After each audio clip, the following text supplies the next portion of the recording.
Hi friends, మీరు చూస్తున్న video వచ్చేసి నాటుకోడి పొదిగేసే విధానం అండి. ఫస్ట్ ఆఫ్ ఆల్ ఎగ్స్ని చెక్ చేసుకోవాలండి. మనం ఫస్ట్ ఆఫ్ ఆల్ వేసే ముందు అవి ఖరాబ్ అయిన గుడ్లా మంచి గుడ్లా కాదా అనేది కంపల్సరీ అండి. అవి చెక్ చేసుకోకుండా వేస్తే వేస్ట్ అండి.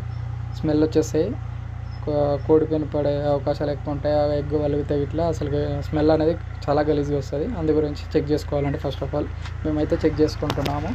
చూడండి, ఎగ్స్ అన్నీ మేము ఆ కుండలో పెడతామండి. అన్ని కోళ్ళు వచ్చేసి ఒక దగ్గర స్టోర్ అంటే అక్కడ పెడతాము, అందులోనే పెడతాము. సో చెక్ చేయడం జరుగుతుంది.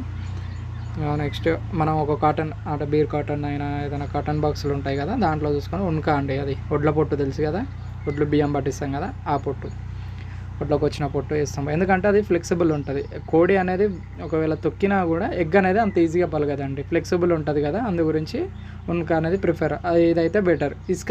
కొందరు ఇసుక పోస్తారు, గడ్డి పెడతారు, కానీ మన దగ్గర ఉనక ఉంది కాబట్టి ఉనక. ఇసుక అయితేనేమో ఇసుక అయినా పర్లేదు, కానీ కొంచెం ఏంటంటే కోడి హెవీ సైజ్ ఉందనుకో పగిలిపోతాయి గట్టిగా కొంచెం తొక్కిందంటే. అందు గురించి ఉనక అయితేనేమో కంఫర్ట్గా ఉంటుంది, ఫ్లెక్సిబుల్గా ఉంటుంది, పొడి పొడి ఉంటుంది. అందు గురించి ఉనక ప్రిఫర్ చేస్తామండి.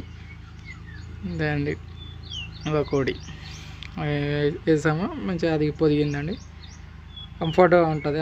మళ్ళీ స్పేస్ కూడా బాగుంటుంది. కొంచెం పెద్ద కాటన్ అయితే బెటర్ ఉంటుందండి. Thank you for watching. మీకు ఈ వీడియో నచ్చినట్లయితే లైక్ చేయండి, సబ్స్క్రైబ్ చేయండి. Thank you.